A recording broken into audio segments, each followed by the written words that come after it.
Hoy vamos a hablar de lo siguiente.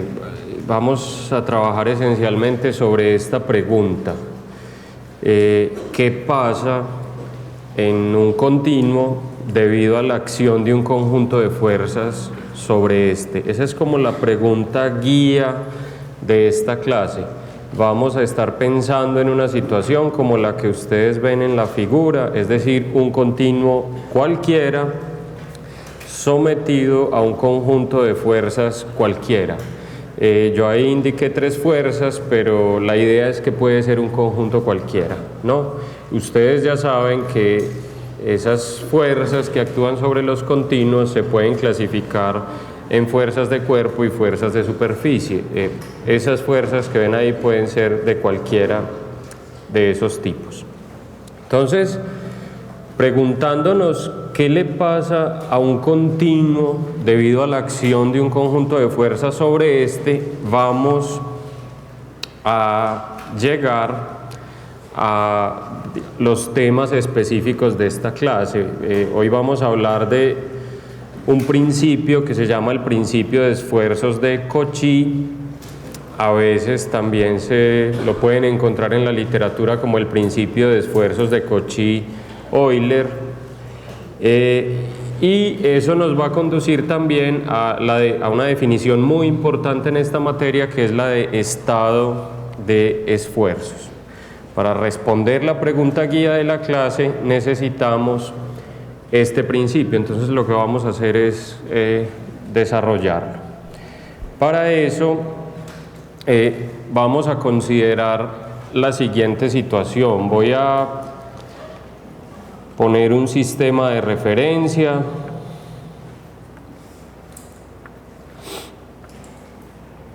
Cualquiera, ese sistema de referencia es cartesiano, no voy a llamar los ejes X, Y, Z, sino que los voy a llamar X1, X2, X3.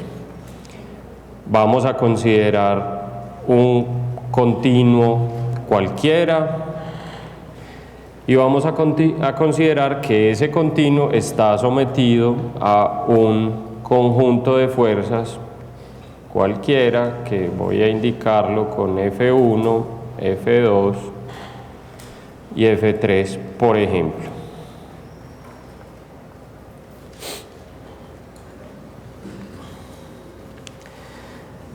Vamos a considerar ahora un punto cualquiera en el interior de ese continuo. Voy a llamar a ese punto el punto P, por ejemplo, aquí. Este es, repito, un punto en el interior del continuo.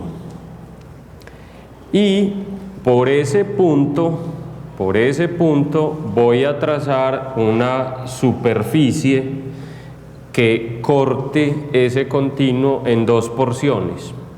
Es decir, una superficie como por ejemplo esta que voy a esbozar acá. Vamos a llamar a esa superficie la superficie S estrella. Voy a ponerla por aquí para que no se nos complique más el dibujo. Esta superficie vamos a llamarla la superficie S estrella. Entonces es una superficie que, repito, divide ese continuo en 2 porciones. Esas 2 porciones denotémoslas como la porción 1, la de la izquierda, y como la porción 2, la de la derecha. Así las vamos a ir identificando. Entonces, repito, estamos considerando un continuo cualquiera, definido con respecto a un sistema de referencia cartesiano como el que ven ahí, sometido a un conjunto de fuerzas cualquiera que hemos indicado con esas 3 fuerzas que ven ahí. Dentro de ese continuo estamos considerando un punto que es el punto P, y por ese punto hemos definido una superficie que a veces llaman superficie de corte, que llamamos S estrella y que divide ese continuo en dos porciones, la porción 1 y 2. Ahora, esa es una superficie imaginaria, ¿cierto? No estamos haciendo un corte real, es una superficie imaginaria. Vamos ahora a considerar solamente la porción 1 de esta figura. Es decir, vamos a extraer de esa figura solamente la porción 1. Es decir, vamos a considerar algo como esto. La porción 1, aquí tendremos entonces la superficie que llamamos S estrella. Por aquí hay una fuerza y por aquí está el punto P que nos interesa. Vamos a analizar lo que pasa sobre esa superficie S estrella, es decir, sobre esa superficie que está en el interior del continuo, porque recuerden que la pregunta en la que estamos pensando es justamente qué pasa en el interior de los continuos o qué pasa en todos los puntos de un continuo cuando éste se somete a la acción de un conjunto de fuerzas arbitrario. Entonces vamos a ver qué pasa en esa superficie interior del continuo y en particular vamos a ver qué pasa en ese punto P. Para analizar lo que pasa en ese punto B, vamos a definir una pequeña porción de área que contenga a ese punto P. Es decir, algo como lo siguiente. Voy a esbozar aquí un pequeño elemento de área que contiene a ese punto P. A ese pequeño elemento de área lo vamos a llamar, voy a poner por aquí este elemento de área lo vamos a llamar delta S estrella, en el sentido que es un elemento del área S estrella, ¿cierto? Y asociado a ese elemento de área vamos a definir un vector unitario normal al elemento delta S estrella, es decir, algo como lo siguiente. Vamos a llamar a este vector n, y n es un vector unitario normal a delta S estrella. Ese es ese vector n.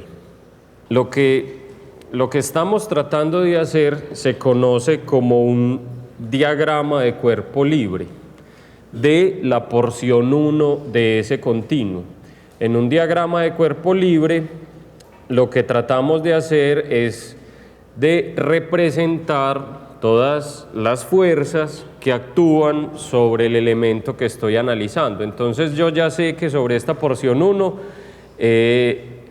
hay unas fuerzas externas que actúan. Eso lo hemos ejemplificado con la fuerza F1 que ven ahí, pero ya he dicho que puede ser un conjunto cualquiera de fuerzas, podría haber muchas más, ¿cierto?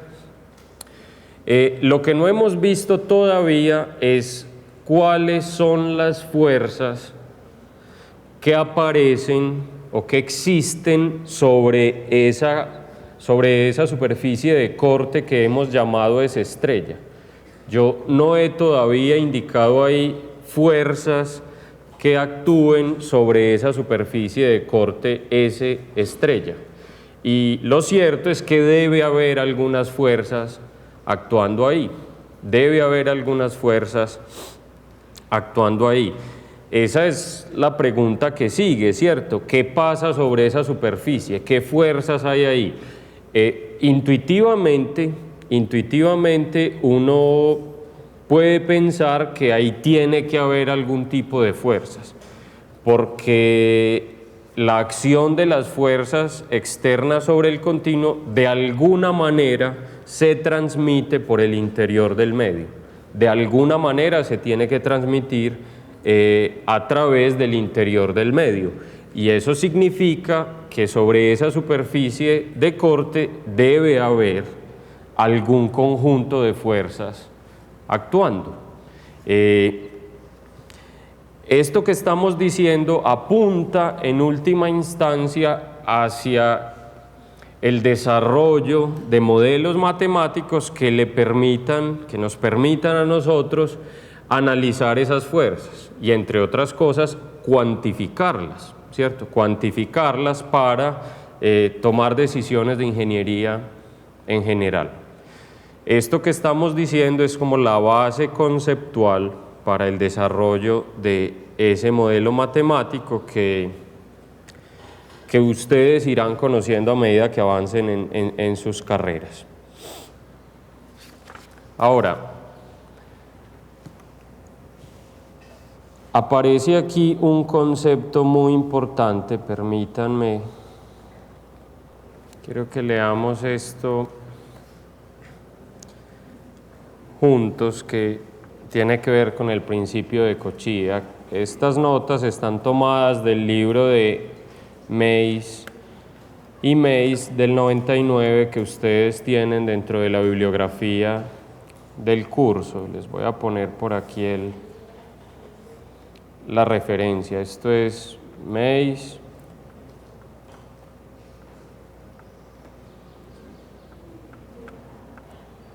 del 99. Entonces leamos. Las fuerzas internas que se transmiten a través de un plano de corte o una superficie de corte, es decir, algo como esa estrella, debido a la acción de la porción 2 sobre la porción 1, darán lugar a una distribución de fuerzas sobre delta S estrella, equivalente a una fuerza resultante y a un momento resultante en P.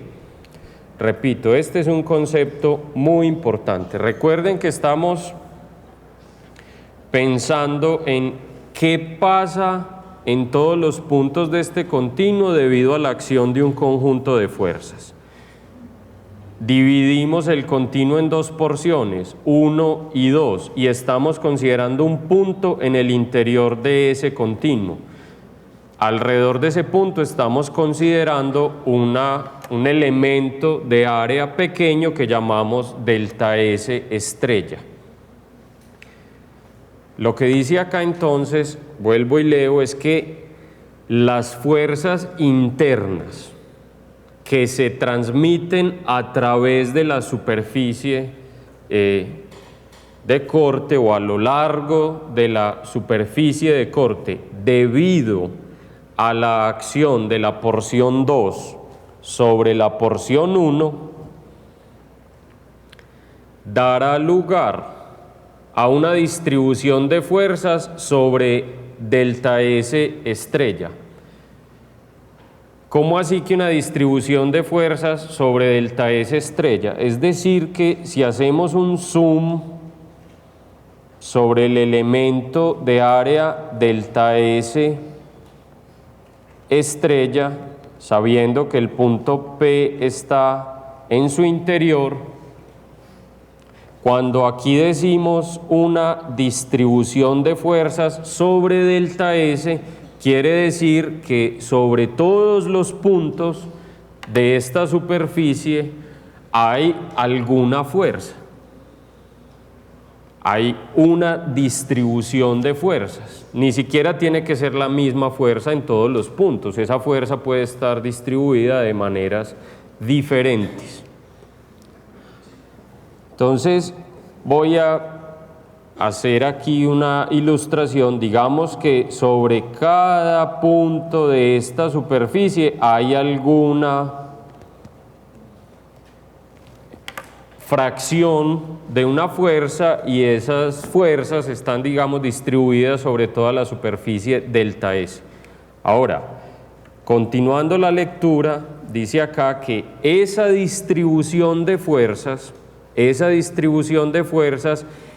equivalente a una fuerza resultante delta F y un momento resultante delta M. Es decir, que esta distribución de fuerzas es equivalente en el sentido mecánico, en el sentido físico, es equivalente a lo siguiente, a tener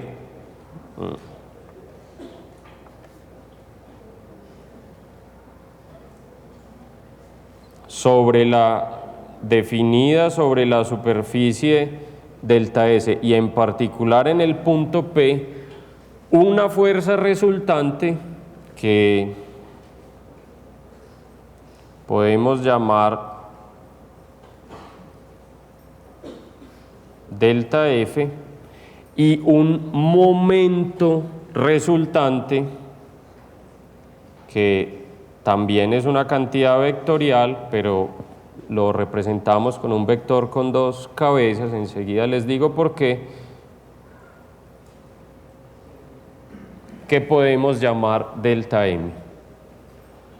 Entonces, la distribución de fuerzas que aparece sobre esa superficie delta S estrella como resultado de la transmisión de fuerzas al interior del continuo, esta distribución de fuerzas es equivalente a una fuerza resultante delta F y un momento resultante delta M en el punto P. Esto tiene que ver con un concepto de la mecánica que ustedes conocen, que es el de sistemas equivalentes de fuerza. A veces, eso ya lo hemos incluso mencionado en clases anteriores. Recuerden cuando decíamos que el peso de un continuo, aunque está distribuido por todo el continuo, se puede representar por un vector aplicado en un punto, que es el centro de gravedad. O sea, ese vector de peso aplicado en un punto, que es el centro de gravedad, es equivalente a el peso que en la realidad está distribuido por todo el continuo. Entonces, lo que estoy diciendo acá es en el mismo sentido. La distribución de fuerzas que hay sobre la superficie delta S estrella es equivalente a una fuerza que llamamos delta F y un momento que llamamos delta M, ambos aplicados en el punto P. Entonces, en esta figura eso lo podemos incluir, lo queremos incluir de la siguiente manera. Voy a poner aquí un momento, un vector con dos flechas que vamos a llamar delta M y un vector de fuerza que vamos a llamar delta F. Noten que ese vector de fuerza y ese vector de momento no necesariamente están en la misma dirección del vector n. O sea, el vector de fuerza y el vector de momento no necesariamente son normales a la superficie delta S, no tienen que ser. Ahora,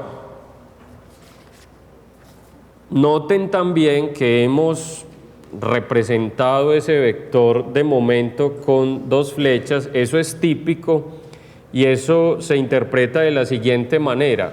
Con la regla de la mano derecha es fácil hacerlo.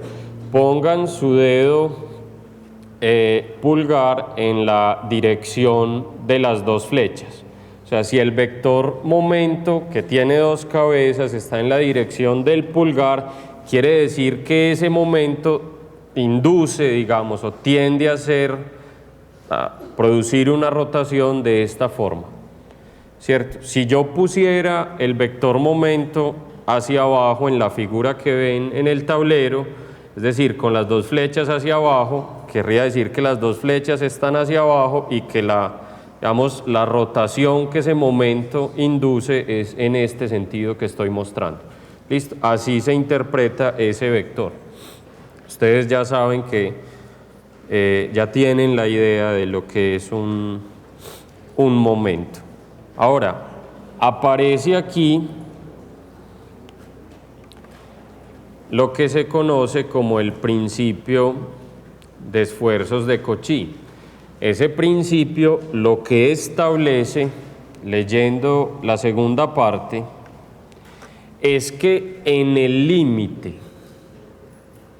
cuando el área se reduce o tiende a cero, con el punto P manteniéndose dentro de esa área, se obtiene lo siguiente. Repito, el principio de esfuerzos de Cauchy establece que en el límite, cuando el área tiende a cero, es decir,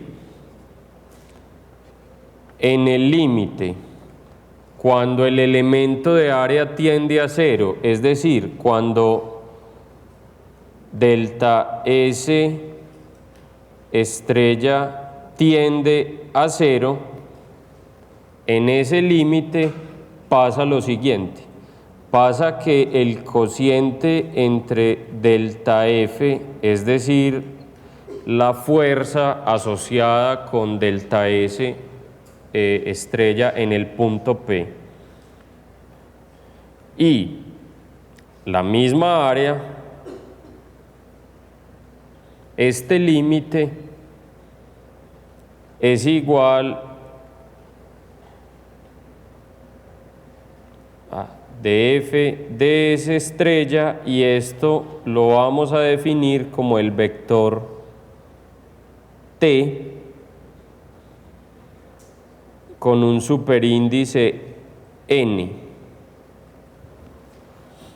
Y este vector es justamente el vector esfuerzo. Este vector t es el vector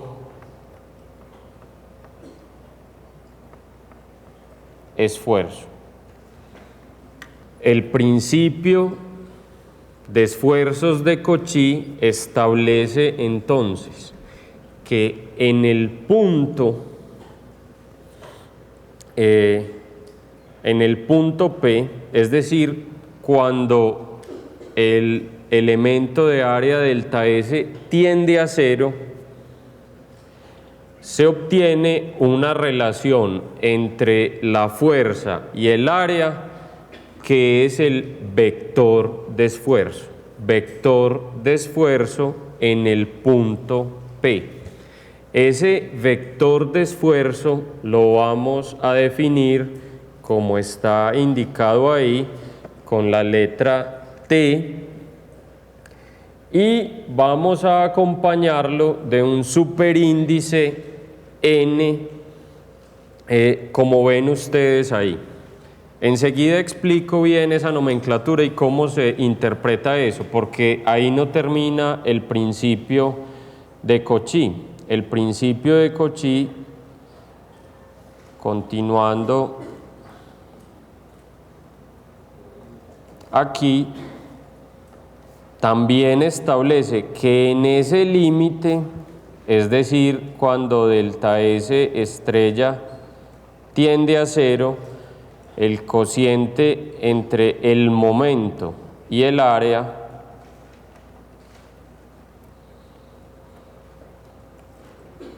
este límite es igual a cero. Esto es muy importante. Tal vez en principio parezca un poco abstracto, pero esto que estamos diciendo acá es fundamental para responder la pregunta que tenemos en mente. Es decir, fundamental para responder qué le pasa a los continuos en su interior como resultado de la acción de un conjunto de fuerzas cualquiera. A lo que estamos llegando acá es a decir que en cualquier punto, porque P es cualquier punto, en cualquier punto al interior de un continuo, como resultado de la acción de un conjunto cualquiera de fuerzas, va a aparecer algo que se llama el vector esfuerzo. Va a aparecer el vector esfuerzo, que es lo que estamos denotando aquí con T super n, ¿cierto?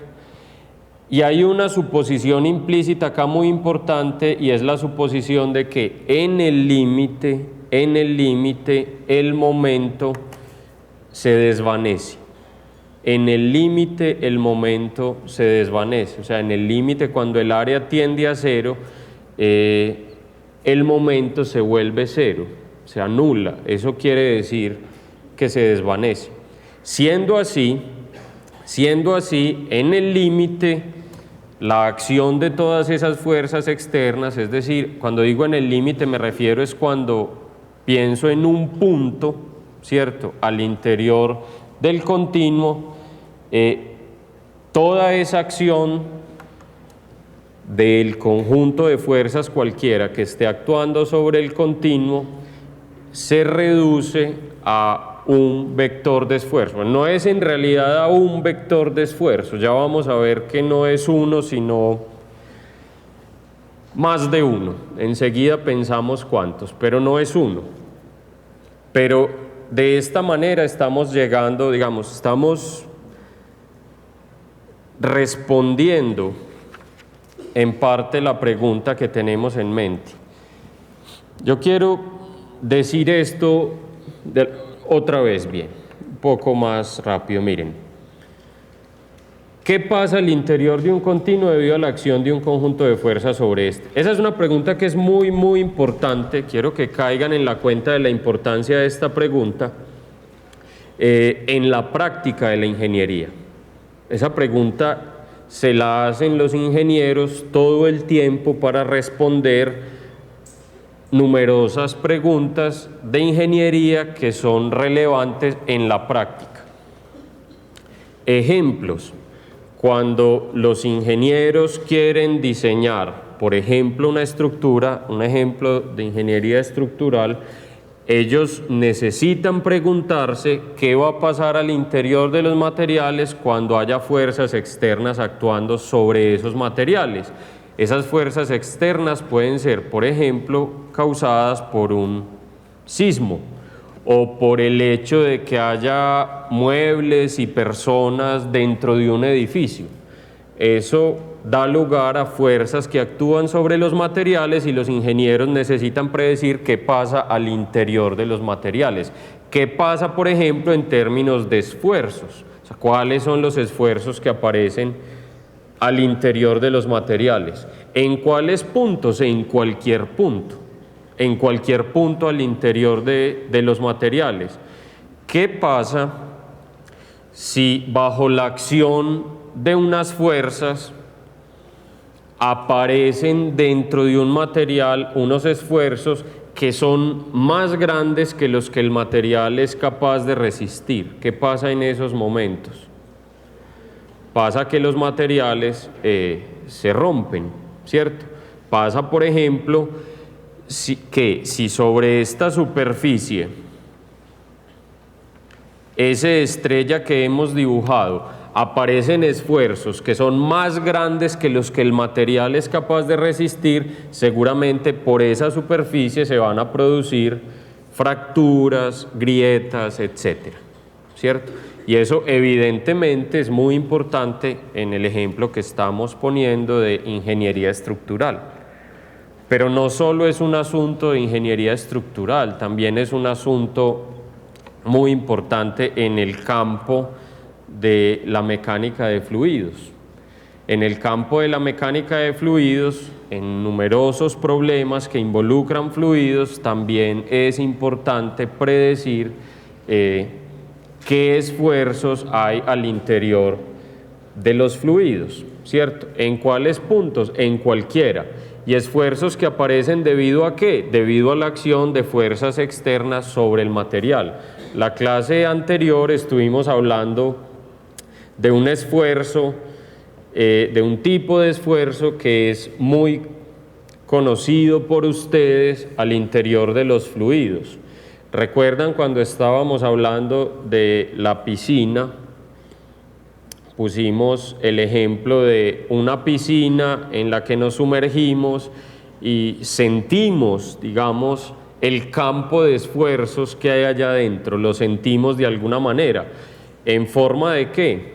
En forma de lo que llamamos presión. Presión es un tipo de esfuerzo, es una presión, es un esfuerzo que aparece al interior de los fluidos como resultado de la acción de unas fuerzas externas. ¿Qué fuerzas están actuando sobre los fluidos para que uno sienta esa presión que se siente, por ejemplo, en una piscina profunda? ¿Cuáles son las fuerzas que están actuando sobre ese continuo?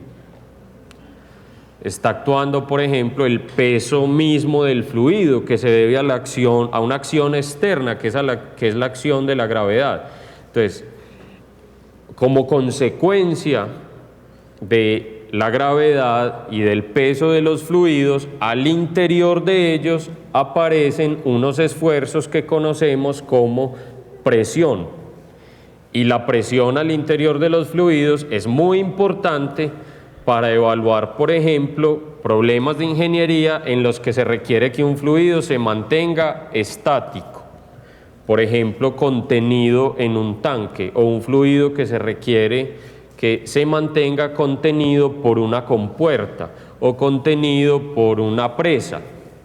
Ustedes en sus cursos de mecánica de fluidos van a resolver problemas prácticos como ese, van a calcular, por ejemplo, qué fuerzas ejerce un fluido sobre una compuerta sumergida o qué fuerzas ejerce un fluido sobre una presa. Y eso depende de cómo sean los esfuerzos, en este caso cómo sea la presión al interior de los fluidos. Entonces,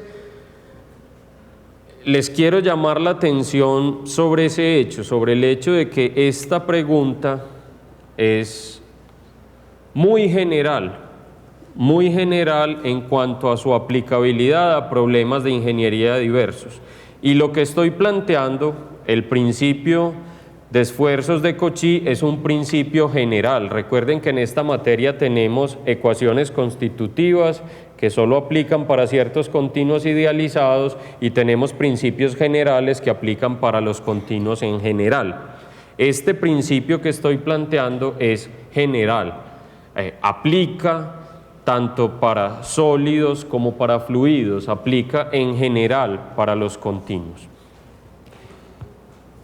Como respuesta entonces a esta pregunta, ¿qué pasa en un continuo debido a la acción de un conjunto de fuerzas sobre este? El principio de esfuerzos de Cauchy nos conduce a una respuesta en la que podemos decir que debido a la acción de las fuerzas en cada punto del continuo, por ejemplo en el punto P que indicamos en las figuras, aparece un esfuerzo que es una cantidad vectorial, ¿cierto?, que hemos definido aquí como el vector de esfuerzo T, asociado, esto es muy importante, asociado con una cierta superficie delta S estrella. Repito, el principio de esfuerzos de Cauchy nos conduce a la siguiente respuesta a la pregunta que nos hemos hecho. nos conduce a una respuesta en la que podemos decir que, repito, debido a la acción de fuerzas, en cada punto de un continuo aparece un esfuerzo, es decir, un vector esfuerzo, asociado con una cierta superficie delta S. Eso lo podemos indicar aquí de la siguiente manera. Este es el punto P, al interior de un continuo. Sobre ese continuo hay unas fuerzas actuando. ¿Qué pasa en ese punto? ¿Qué pasa en ese punto como resultado de esas fuerzas que están actuando sobre el continuo?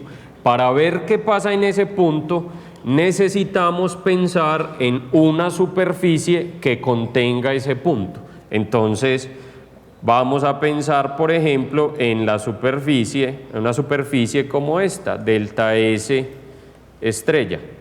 Entonces, pensando en esa superficie, en ese punto y en esa superficie asociada, el principio de esfuerzos de Cauchy nos permite decir que lo que pasa ahí es que aparece un vector que se llama el vector esfuerzo, y ese vector lo hemos denotado como T y le hemos puesto este superíndice N. Ese superíndice N es importante porque nos recuerda que el vector esfuerzo es especial en el sentido que necesita tener una superficie asociada. O sea, cuando hablamos de vector esfuerzo, lo estamos haciendo con relación a alguna superficie. Ese vector tiene esa característica especial. Es decir, que para hablar de vector esfuerzo necesitamos hablar de vector esfuerzo con relación a alguna superficie. Para decir eso, escogemos una superficie delta S estrella y la identificamos con un vector N que, como hemos definido anteriormente, es, voy a ponerle este gorrito así para indicar que es unitario y normal a la superficie. Entonces, cuando escribimos T vector super N, lo que estamos diciendo es que este es el vector de esfuerzo asociado con la superficie delta S estrella que tiene un cierto vector N normal unitario. No tiene sentido hablar del vector esfuerzo si no es con relación a alguna superficie en la que o con respecto a la cual se define ese esfuerzo. ¿Cuáles es que son las unidades de los esfuerzos? ¿En qué unidades se miden los esfuerzos? En pascales, por ejemplo. ¿Y un pascal es qué? Newton sobre metro cuadrado. Es decir, fuerza sobre área. O sea, el vector esfuerzo se puede expresar, por ejemplo, en pascales. Y vemos en las mismas unidades que al definir el vector esfuerzo estamos considerando tanto una fuerza como una cierta área, ¿cierto? Porque el vector esfuerzo se define, insisto, con relación a alguna superficie. Ahora, aquí aparece la siguiente inquietud. Si yo les pregunto nuevamente, ¿qué es lo que pasa en este punto P, que está en el interior de un continuo que está sometido a un conjunto de fuerzas arbitrario? ¿Ustedes qué me dicen? Opción: aparece un vector esfuerzo, ¿cierto? En ese punto P lo que tengo como resultado, o lo que aparece como resultado de la acción de un sistema de fuerzas cualquiera, es un vector esfuerzo. ¿Qué opinan ustedes de esa respuesta?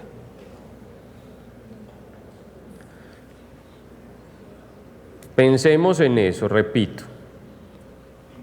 Tengo un continuo sometido a la acción de unas fuerzas externas, tengo un punto dentro del continuo y me estoy preguntando qué pasa en ese punto como resultado de la acción de esas fuerzas. Hasta ahora hemos dicho que en ese punto aparece un vector esfuerzo, ¿cierto? Y ese vector esfuerzo lo hemos llamado T. Pero acabamos de decir que el vector esfuerzo es un vector especial. Especial en cuanto que requiere estar asociado con una cierta superficie. Nosotros comenzamos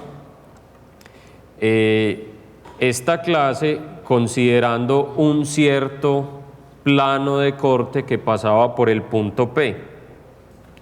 Consideramos un plano de corte que era una superficie, digamos, S, de esta manera. Por ejemplo, ¿qué condiciones pusimos para definir esa superficie de corte? La única condición es que pasara por el punto P, o sea, que esa superficie contenga el punto P. Es decir, yo podría, por el punto P, definir una superficie diferente, como esta. Digamos, es estrella 2. Esta era la 1, esta es la 2. Y por ese mismo punto P puedo definir otra superficie de corte que sea así, digamos S3 estrella. Puede ser cualquiera de esas. ¿Ustedes qué opinan? Sí, porque esa es una superficie de corte arbitraria, ¿cierto? Por ese punto yo puedo definir cualquier superficie de corte como esas. Ahora, ¿será que el vector de esfuerzo que aparece en ese punto es independiente de la superficie de corte que yo considere? O sea, ¿será que considerando aquí, si yo digo aquí considero un elemento de área delta S con un vector n unitario que voy a llamarlo n1 para relacionarlo con la superficie de corte 1, y aparece ahí un vector de esfuerzo T n que voy a llamar T1 de nuevo para relacionarlo con esa superficie de corte 1.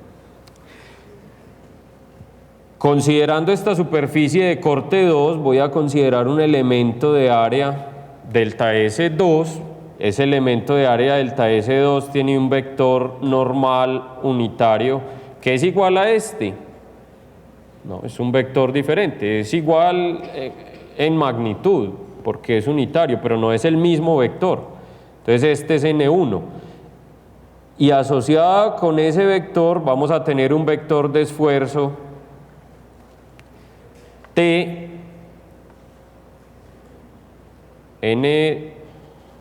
este era N3, este era N1. ¿Será que este vector de esfuerzo es igual a este otro? ¿Ustedes qué opinan? En general, ¿tiene que ser igual? En general son diferentes, ¿cierto? Hay casos particulares en los que el vector es el mismo independientemente de la superficie que uno considere, pero ese es un caso particular. En el caso general, esos vectores son diferentes, entonces este sería un vector T2, y lo mismo aquí, tendríamos, T3, y lo mismo aquí tendríamos un vector T2.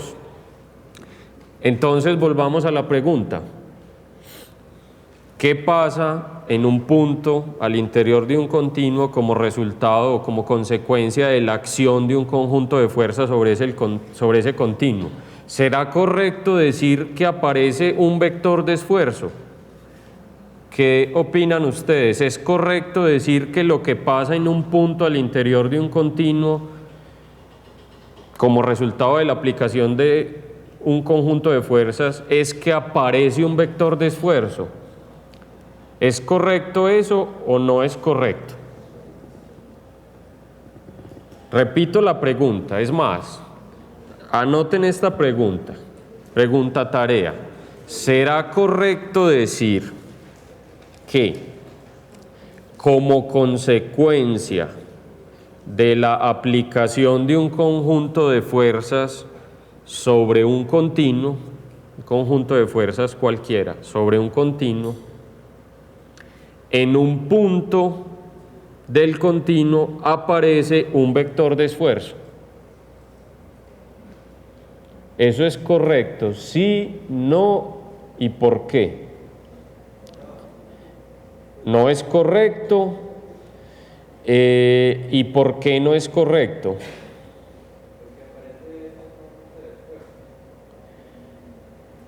Porque de acuerdo con lo que estamos diciendo, en un mismo punto de continuo no hay un único vector de esfuerzo. En un mismo punto de continuo no hay un único vector de esfuerzo. En un mismo punto de continuo, bajo la acción de un mismo conjunto de fuerzas, puede haber ¿cuántos vectores de esfuerzo? ¿Cuánto es ese número? 1, 2, 3, infinitos. ¿Por qué infinitos?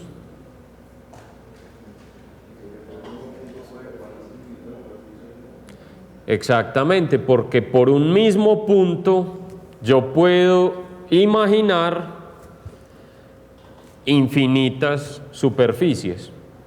¿Cuántas superficies S estrella puedo imaginar por el punto P? Infinitas. Y cada que yo considere una de esas infinitas superficies por el punto P, voy a tener un vector de esfuerzo diferente, pues, o que puede ser diferente. Entonces, respondan la pregunta guía de esta clase. ¿Qué es entonces lo que pasa? O sea, ¿cómo podemos responder esa pregunta? ¿Qué podemos decir que sucede al interior de un continuo, en un punto cualquiera al interior de un continuo, como resultado de la acción de un conjunto cualquiera de fuerzas actuando sobre ese continuo?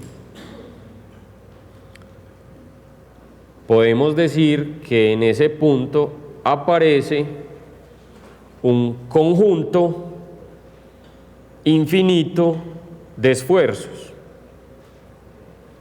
¿cierto? Cada uno de esos esfuerzos se puede representar como un vector de esfuerzo, o sea, cada uno de esos infinitos elementos es un vector esfuerzo, ¿cierto? Ese conjunto es infinito porque por un punto cualquiera de continuo yo puedo imaginar un número infinito de superficies diferentes que contengan ese punto, ¿cierto?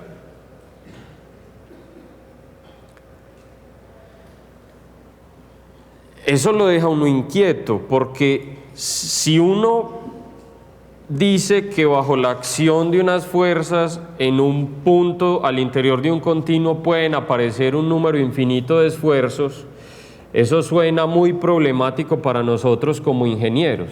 Piensen en lo siguiente: este es un continuo cualquiera en un problema de ingeniería cualquiera. Están diseñando una estructura, están diseñando un canal, están diseñando un acueducto, están analizando un flujo de aire en la atmósfera, están analizando una corriente oceánica, están analizando un flujo de agua a través del suelo, están imaginando cualquier problema relacionado con mecánica de continuos, es decir, cualquier problema en el que haya un material que sea un continuo, que se esté moviendo o que esté estático, ¿cierto? Ustedes pueden imaginar un conjunto también infinito de problemas de ese tipo. Sobre ese continuo actúa un conjunto de fuerzas cualquiera, F2, F3, digamos Fn en general, en el sentido de que pueden ser n fuerzas diferentes. Y esas fuerzas pueden ser de los dos tipos que sabemos, es decir, pueden ser fuerzas de cuerpo o fuerzas de superficie. Y resulta que para resolver mi problema de ingeniería, yo necesito analizar qué pasa en términos de esfuerzos en cada punto del interior de ese continuo. O sea, yo necesito analizar el comportamiento del material en todos los puntos, ¿cierto? Porque si, por ejemplo, yo como ingeniero tengo que asegurarme que los esfuerzos que hay al interior del continuo no excedan un cierto valor en ninguna parte. Repito, supongamos que el problema de ingeniería a lo que nos lleva es a revisar que en ningún punto al interior del continuo los esfuerzos sean mayores que un cierto valor. Entonces, dejemos a un lado el hecho de que cuántos puntos hay al interior de un continuo. Bueno, supongamos que vamos a analizar solo un punto. ¿Cuántos esfuerzos tengo que verificar en ese punto? O sea, yo tengo que asegurarme que ninguno de los infinitos valores de esfuerzo que hay en un punto supere cierto valor. Y además tengo que verificar que eso no pase en ninguno de los incontables puntos que hay al interior de un continuo. ¿Cuántos cálculos hay que hacer a eso? ¿Cuánto hay infinito por infinito? ¿Cuándo acaba uno entonces los problemas de resolver un problema de ingeniería? Y uno puede decir, no, voy a analizar. Sería válido suponer esto, yo voy a diseñar un edificio, voy a decir, bueno, voy a analizar solo un punto y voy a analizar solo algunos de los esfuerzos y el resto espero que funcione. Eso se puede hacer, ¿cierto que no? Entonces estamos en un lío, ¿cierto o no? ¿Cómo hacen entonces los ingenieros para dar cuenta de todos los esfuerzos que hay al interior de los continuos o que aparecen al interior de los continuos como consecuencia de la aplicación de un conjunto cualquiera de fuerzas? Agrandemos el problema. Generalmente cuando uno está analizando un problema de ingeniería, no basta con considerar un solo sistema de fuerzas. Generalmente uno debe analizar varios. Entonces hay que hacer el análisis cuando las fuerzas son F1, F2, F3, Fn. Y también hay que hacerlo cuando ese sistema de fuerzas es otro diferente, y otro, y otro, y otro.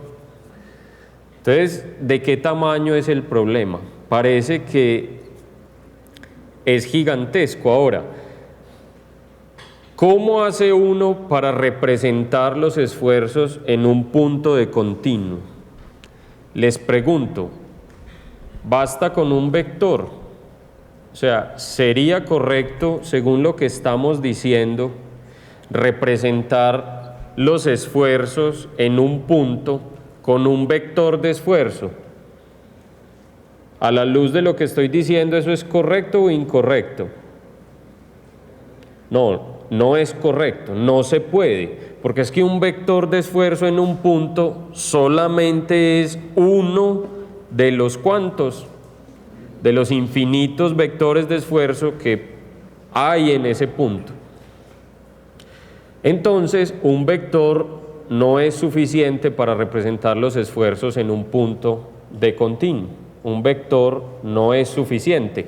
¿Recuerdan cuando en unas clases atrás discutíamos acerca de escalares y vectores y sobre cantidades físicas o propiedades físicas que nos interesan, y pensábamos en que diferentes propiedades físicas necesitan diferentes representaciones? Decíamos, por ejemplo, que la masa la podemos representar ¿con qué? con un escalar. La densidad la podemos representar con un escalar. Las fuerzas las podemos representar con vectores. Un vector es una representación, digamos, completa de una fuerza. Los momentos los podemos representar ¿con qué? Los momentos con vectores también. Y así sucesivamente. A lo que estamos llegando en esta clase es a que los esfuerzos en un punto de continuo no los podemos representar en general. No es suficiente para representar los esfuerzos en un punto de continuo, ni un escalar, ni un vector. Vamos a ver que necesitamos una representación de mayor orden, y esa representación de mayor orden ustedes ya saben cómo se llama. Se llama tensor. Vamos a ver que esos infinitos vectores de esfuerzo que aparecen en un punto se pueden representar completamente mediante un tensor. O sea, en un tensor es posible incluir esos infinitos esfuerzos que aparecen en un punto. Y vamos a ponerle nombre a ese conjunto infinito de esfuerzos. Ese conjunto infinito de esfuerzos define lo que se llama estado de esfuerzos en un punto, ¿cierto?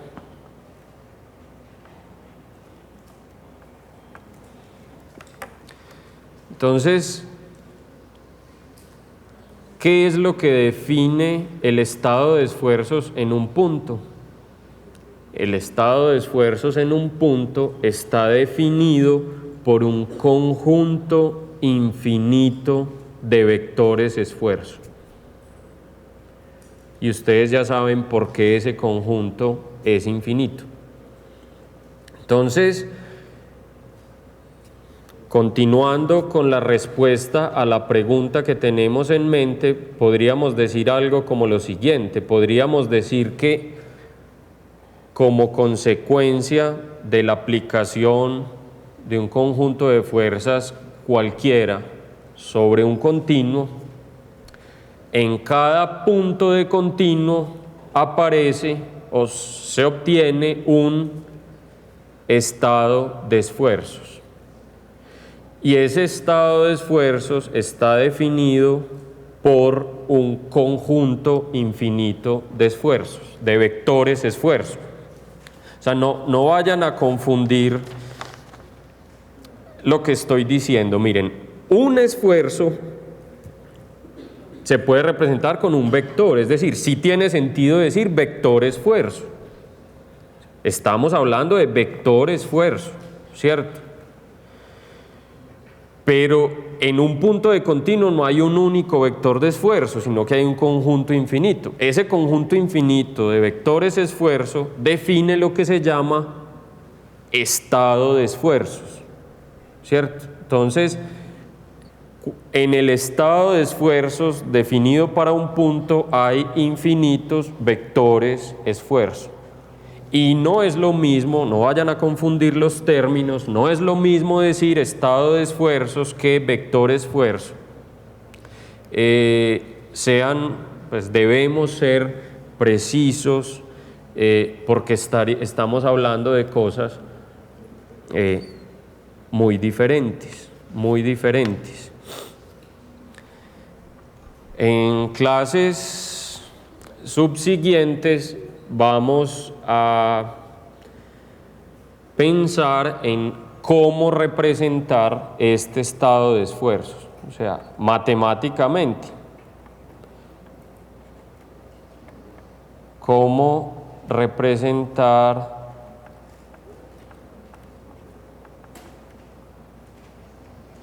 matemáticamente dicho estado de esfuerzos. en cada punto. El estado de esfuerzo se define es para un punto. Claro, y entonces tenés un número incontable de puntos, entonces en cada punto tenés un estado de esfuerzos diferente. Ahora, en la práctica, lo que sucede es que es posible hacer simplificaciones de los problemas que nos llevan, por ejemplo, a suponer a veces que en todos los puntos de un continuo tengo el mismo estado de esfuerzos. Pero ese tipo de simplificaciones son válidas o no dependiendo del caso específico que estemos analizando. ¿Y quién es el que me dice si en un determinado problema de ingeniería es válido suponer que el estado de esfuerzos es el mismo en todos los puntos? Eso es un dato que le dan a uno, eso viene en el libro, eso se busca en Google, o hay que definirlo. ¿Quién tiene que definir eso? Ustedes, ¿cierto? Pues nosotros.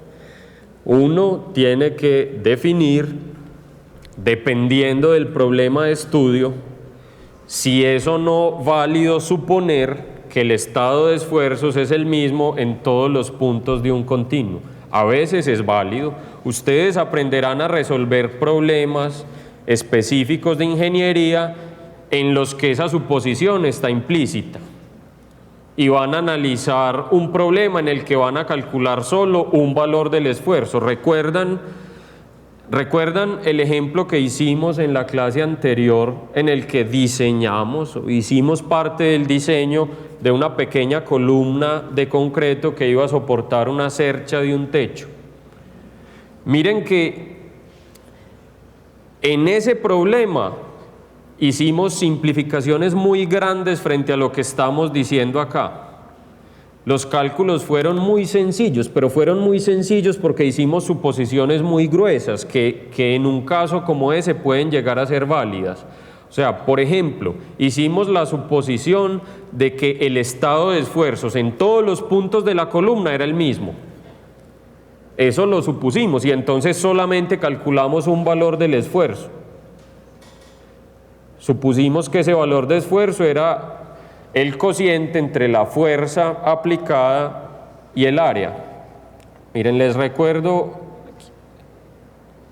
este problema no es diferente. Nosotros diseñamos una columna como esta de concreto sometida a una fuerza P, sabiendo que esta área es A.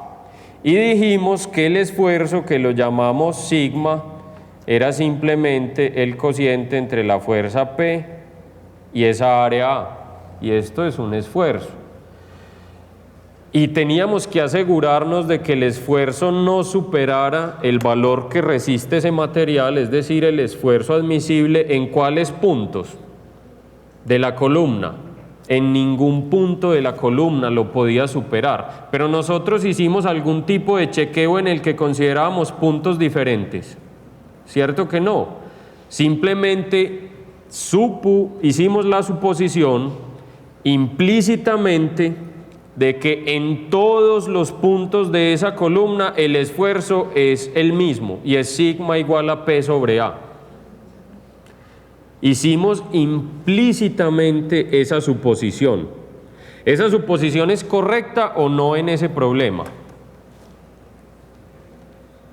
Pues en el problema que hicimos como ejemplo puede ser correcta, pero en última instancia juzgar la validez de esa suposición va a depender de las particularidades del problema de estudio. No siempre es válido. No siempre que estemos haciendo un diseño como este va a ser válido suponer que en todos los puntos el esfuerzo es el mismo.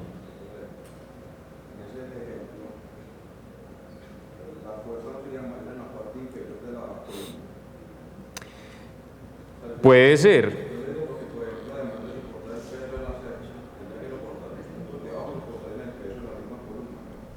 El compañero nos está preguntando que si en los puntos que están aquí abajo de la columna la fuerza no es mayor. Bajo la siguiente lógica, que es acertada, él está considerando lo siguiente: aquí arriba, los puntos que están aquí arriba solamente están soportando el peso de la cercha, mientras que los puntos que están aquí abajo, además de soportar el peso de la cercha, tienen que soportar el peso de todo este concreto que está por encima, ¿cierto? Entonces los puntos que están aquí abajo en realidad están soportando un peso mayor, pero nosotros en el análisis no consideramos eso por ningún lado. En la práctica generalmente lo que se hace es que en esta P ya está considerado el peso mismo de la columna. Entonces en la práctica estamos exagerando las cosas, estamos suponiendo que todos los puntos soportan el peso mismo. Y la verdad es que no, la verdad es que los de arriba no, pero es una suposición segura. ¿Me hago entender? Entonces, miren que detrás de un problema tan sencillo como el que resolvimos en la clase anterior, en el que las matemáticas solamente requieren hacer unas divisiones y unas multiplicaciones, un problema que matemáticamente es muy simple, conceptualmente involucra unas suposiciones que no son tan simples y que uno como ingeniero no debe pasar por alto. O sea, cuando uno decide hacer un cálculo como este, suponiendo que el esfuerzo en todos los puntos es igual a P sobre A, debe ser consciente que implícitamente está suponiendo un montón de cosas, ¿cierto? Está suponiendo cosas diferentes. Por ejemplo, este problema cambiaría mucho si yo desvío esa fuerza, por ejemplo. Incluso otra cosa que hicimos cuando estábamos resolviendo este problema es que representamos el esfuerzo ¿con qué? ¿Esto era qué? Este sigma. Un escalar, la fuerza la representamos como un escalar, el área también. ¿Por qué? Porque en este problema, bajo esas suposiciones y simplificaciones, es suficiente la magnitud. Entonces, los ingenieros no nos queremos complicar innecesariamente. O sea, si con la magnitud es suficiente, entonces representamos la fuerza como un escalar. Y si con la magnitud es suficiente, entonces podemos representar el esfuerzo con un escalar. Pero no quiere decir que siempre un escalar sea suficiente. Otra vez, es porque en este caso era válido. Si tuviéramos una fuerza como esta P2 que he indicado, en ese caso, suponer que todos los puntos de ese continuo están bajo el mismo estado de esfuerzos sería incorrecto. Ya no se puede suponer eso. Entonces el análisis tiene que ser diferente, o sea, o suponer que en todos los puntos este es el esfuerzo o el esfuerzo es algo de este estilo sería incorrecto. Entonces hay que cambiar el análisis. Ustedes ya aprenderán, bueno, quienes en materias posteriores ustedes estudiarán temas como cómo resolver estos problemas en la práctica. Pero volviendo pues al mensaje central, la respuesta general a nuestra pregunta es que en cada punto nos lleva a que en cada punto de continuo tendremos un estado de esfuerzos que se compone de un conjunto infinito de vectores esfuerzo. Pero lo que les estaba diciendo es que en la práctica, mediante simplificaciones y suposiciones que los ingenieros evalúan, que los ingenieros juzgan en términos de su validez o no, es posible simplificar mucho los problemas de ingeniería para hacerlos manejables. Porque es claro que si tuviéramos que encontrar los infinitos vectores de esfuerzo, eso sería un problema no soluble. O sea, si yo tengo que encontrar infinitos vectores, eso sería un problema sin solución práctica. Entonces, muchas veces yo no necesito encontrar un conjunto infinito de valores, a veces basta con acotarlo. Miren, la solución pasa por cosas como estas. Esta es la recta de los números reales. Voy a poner aquí el 1 y voy a poner aquí el 2. ¿Cuántos números hay entre 1 y 2? Infinitos. Pero yo a veces no necesito escribir esos infinitos valores. Una solución de ese problema es decir que esto está entre 1 y 2. Definir un intervalo que va desde 1 hasta 2. Y puede que yo, conociendo el intervalo, ya pueda decidir cosas. Por ejemplo, ¿cuál es el número más grande que hay en ese intervalo? Ni siquiera es 2. Bueno, pero yo sé que no hay ningún número en ese intervalo que sea más grande que 2. Así pasa con los esfuerzos. A veces uno necesita garantizar que en ningún punto del continuo el esfuerzo sea más grande que algún valor. Si yo de alguna manera, y eso se puede hacer, logro identificar dentro de esos infinitos vectores de esfuerzo cuál es el más grande, cuál es el que me preocupa, pues hago mi análisis con relación a ese, digamos, valor crítico, valor máximo, y yo ya sé que los demás están por debajo. Entonces, el problema en realidad en la práctica se resuelve con facilidad, o sea, hay manera de resolverlo en la práctica. Pero es importante que sepamos que conceptualmente hay ahí un conjunto infinito de valores. Entonces, unas tareas sugeridas para ustedes. 1. Responder la pregunta guía, la que está al principio de la clase. 2. Definir estado de esfuerzos, vector esfuerzo, notando que son cosas, que hay una diferencia entre estado y vector de esfuerzo. Vamos a terminar con lo siguiente. Hicimos el análisis para la porción 1. Y entonces ya sabemos que en cada punto de esta superficie, definiendo en cada punto un vector normal unitario a un elemento de área que contenga ese punto, tendremos algún vector de esfuerzo que hemos llamado así.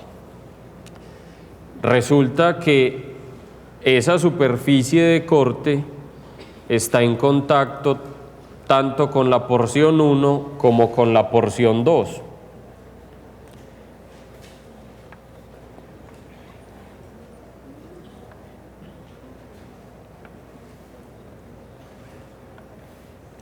Entonces por aquí tendremos la porción 2 de ese continuo. Y el punto P que estamos analizando acá tiene, también está a este otro lado. Y en la porción 2 también tendremos una superficie de corte dentro de la cual podemos definir un elemento de área que contenga el punto P y un vector unitario que ya no será n, sino menos n, ¿cierto? Por la tercera ley de Newton, que es la que recordamos muchas veces como acción-reacción, en ese punto tendremos un vector de esfuerzo asociado con el vector unitario menos n, y que ya no es este vector de esfuerzo sino este otro. ¿Por qué? Por la tercera ley de Newton, simplemente. Y esos vectores deben ser iguales, ¿cierto? O sea, se debe cumplir por la tercera ley de Newton, insisto, que t es igual a menos t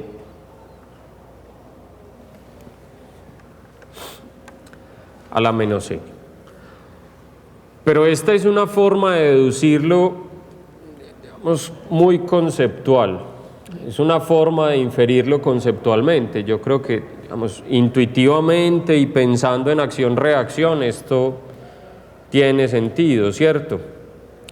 Pero se puede llegar a este resultado, que es un resultado importante, a partir de la segunda ley de Newton. Se puede llegar a este resultado que encerré en rojo a partir de la segunda ley de Newton. La idea es plantear el balance de momentum lineal para la porción 1, el balance de momentum lineal para la porción 2 y el balance de momentum lineal para el conjunto completo, es decir, para el continuo completo, incluyendo ambas porciones. Planteando el balance de momentum lineal en esos tres casos y comparándolos, se llega a este resultado. No hay que escribir mucho, pero es un buen ejercicio para pensar un poco y se los voy a dejar de tarea. O sea, la tarea es deducir esto a partir de la segunda ley de Newton, haciendo lo que les acabo de decir. Pueden consultarlo en la sección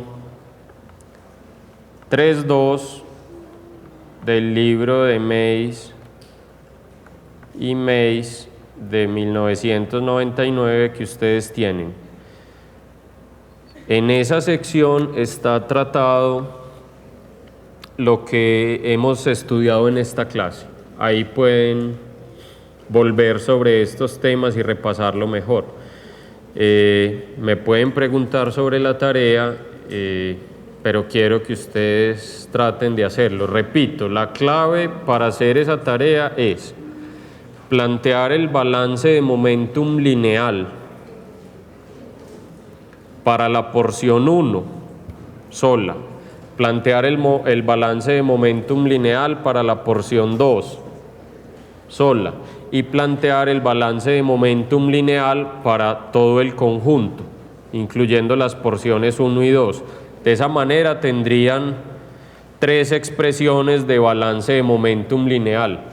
Comparando esas tres expresiones, comparándolas y pensando en la comparación, se deduce esto que acabamos de escribir aquí y encerrar en rojo, que tiene que ver con la tercera ley de Newton, que es de acción-reacción. Tarea. Bueno, muchas gracias.